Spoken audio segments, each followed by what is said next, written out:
Bienvenidos, estamos nuevamente aquí con Madalena desde los Estados Unidos y conmigo Luis Daniel desde los Países Bajos en Holanda. Y vamos a continuar con una conversación que empezamos hace unas semanas, una conversación sobre el mundo latinoamericano, sobre latinos en el extranjero, sobre proyectos de colaboración social, emprendedorismo, muchos temas, temas diversos, pero todos los temas muy útiles. Y pienso que hoy tenemos un par de temas que están muy relacionados con la vida cotidiana y con los retos modernos, ¿no es cierto? Am, ¿Quieres, por favor, introducir uno de estos temas? ¿Qué es lo que está sucediendo con el mundo latino hoy en día? ¿Cuáles son los retos de la modernidad? ¿Qué, ah, cuál es el reto permanente cuando tenemos que enfrentar ah, una serie de experiencias diversas y algunas veces es un poco demasiado para nosotros, mentalmente, emocionalmente, para la familia, para el sistema en el que estamos viviendo? En los últimos 5 años hemos tenido que pasar por muchos de esos retos, ¿no es cierto? Y ha dejado una huella, una marca en el colectivo latino también. Y yo pienso que nosotros somos muy apegados a la familia, a la cultura, y en situaciones de tensión pienso que hay una melancolía interna, una búsqueda de refugio, de comunidad, de un espacio que sea saludable, seguro, más cómodo, confiable. Y si no lo tenemos a la mano, crea un nivel de estrés muy grande. Pero tú tenías una idea para la conversación de hoy, así que quiero escucharte más y a ver qué nos cuentas, cómo nos motivas. Gracias, Luis. Saludos a todos. Mientras te estabas hablando, yo estaba pensando que en los Estados Unidos yo veo esto muy frecuente. No sé si es igual en Europa, pero yo pienso que con la cultura latina, con nosotros que nos consideramos latinos y somos de la cultura latina hispana, ha habido como un choque entre la cultura americana y las creencias de esa cultura y las cosas que las culturas latinas valoran. Y en los últimos años, aquí en los Estados Unidos, ha habido tanta presión debido a una actitud anti-inmigrante, anti-latino, que inafortunadamente comenzó con el presidente que teníamos en esa época, del 2016 al 2020. Esa persona, ese individuo, comenzó a tratar de subir una propaganda aquí en los Estados Unidos contra los latinos, comentando que los latinos eran personas criminales, que los latinos eran personas que venían a este país para dañar el país, para coger servicios sociales, para hacer cosas malas. Y comenzó este sentimiento contra los latinos aquí en los Estados Unidos, que para muchos latinos de segunda generación, para los que no saben ese término, yo soy una persona segunda generación, significando que mis padres nacieron en nuestro país latino, República Dominicana, y yo nací en los Estados Unidos. Me considero latina y me encanta mi cultura latina, pero soy segunda generación. So, para muchos hispanos latinos que están en Estados Unidos, segunda generación, ellos han sentido una presión para apartarse de la cultura latina y más a acercarse a la cultura americana eh, para poder sobrevivir, honestamente. Ujú. So, yo he visto, por ejemplo, muchas personas que no hablan español y no es que hay que hablar español para ser latino, por favor, eso no es lo que estoy diciendo, pero han dejado su lenguaje o no, o los mismos padres no le quieren enseñar el español a los hijos o las personas se están olvidando su lenguaje porque están recibiendo el mensaje que el hablar español en espacios americanos es algo Mm, negativo.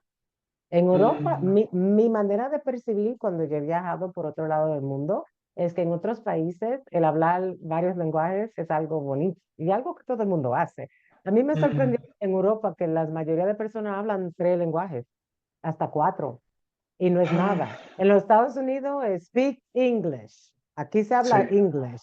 Y, Mm, y, y se comportan como que el tú hablar otro lenguaje es algo contra América, contra los Estados Unidos. Y aunque eso no es algo que quizás lo están diciendo así tan directo, el sentimiento se recibe, claro que ¿sabes? sí. Porque a mí misma me ha pasado que yo he estado en reuniones, en juntas, y estoy hablando en español con compañeros latinos y, oh, it's rude if you speak English. Y no es algo bueno socialmente que tú estés hablando en español alante de personas que nada más hablan inglés. Y, ¿sabes? Eso comienza con eso, que uno Sí. suelta su lenguaje. Y el lenguaje no es todo, pero el lenguaje está bien atado a la cultura. Con ese lenguaje viene la música, viene los libros que nada más están publicados en español, viene la habilidad para comunicarte con las personas mayores de tu cultura que quizás no hablan inglés. Esos abuelitos, las tías, personas que no hablan inglés, ya uno pierde la habilidad de poder comunicarse con ellos y recibir las historias y los consejos que pasan generación a generación.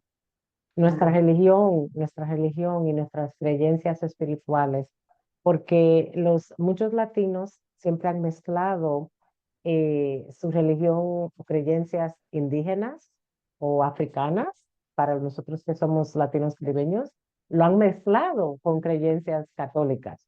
De ahí es que viene, por ejemplo, la religión santería o palo.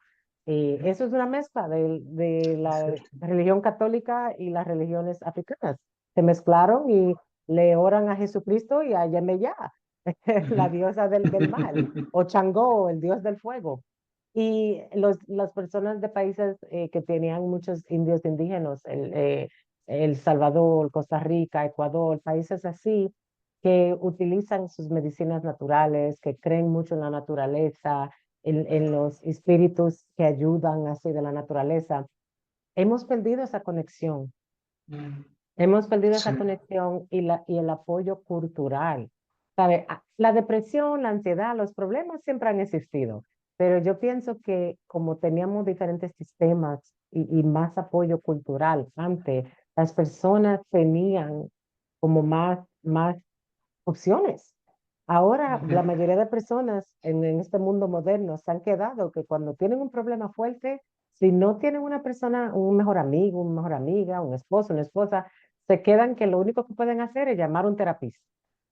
sí. Eso para mí es riquísimo porque mi trabajo es terapia, entonces excelente para mi negocio, pero no hay bastante terapistas para todas las personas que están buscando terapia.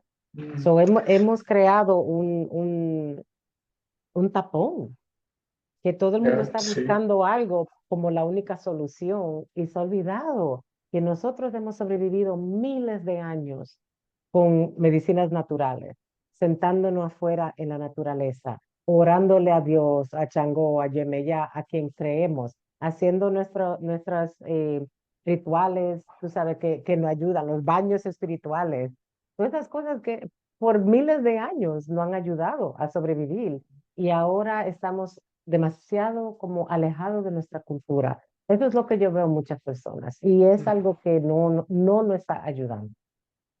Mm. Es un tema muy importante, ¿sabes? Y escuchando todo lo que estás contando, pienso en dos regiones. Una es en Europa, donde he estado viviendo por más de 20 años, y la otra es en Sudamérica, donde estuve viajando por más de 5 años, investigando culturas antiguas. Eh, Allí recuerdo llegar a Bolivia, a La Paz, en una época de festividades, la Virgen de Copacabana, y todos van a esta región de la isla en el lago Titicaca y está a unas horas de La Paz. No era exactamente La Paz, pero muy cerca, en el lago Titicaca, en Copacabana. Y ahí ves la combinación de, vienen peregrinos de todas partes de Latinoamérica con coches, camiones, buses, caminando, y hacen ceremonias con sacerdotes católicos relacionados con esta Virgen de Copacabana. Y al otro lado de la colina, muy cerca, unos metros unos de otros, están sacerdotes locales, y hay tres grupos étnicos en esa región, haciendo diferentes clases de ceremonias. Y los dos van a bendecir la tierra, las granjas, los automóviles, van a orar en ambos lados por la misma cosa. Entonces es una práctica muy común en Latinoamérica, porque ya tenemos 500 años de integración con una cultura católica que luego se convertirá en una combinación de católico-cristiano en diferentes lugares, ¿no es cierto? Sí, Eh, y sí, lo que a mí me sorprende mucho es que se logró hacer una integración de las prácticas religiosas, y pienso que fue parte de la intención de la Iglesia Católica, por ejemplo, estableciendo iglesias en los lugares sagrados de las culturas locales, o poniendo un calendario de festividades en las fechas que eran importantes para las culturas locales, o sí, cambiando algunos elementos de las historias y las danzas para hacerlos parecer más católicos cuando eran celebraciones y temas de las culturas locales, ¿cierto? Y sí. el cambio de lenguaje ciertamente fue muy importante. Bueno, en toda Latinoamérica empezamos a hablar español, pero esta no es una práctica nueva, y esa es una de las primeras ideas que se me vino a la cabeza.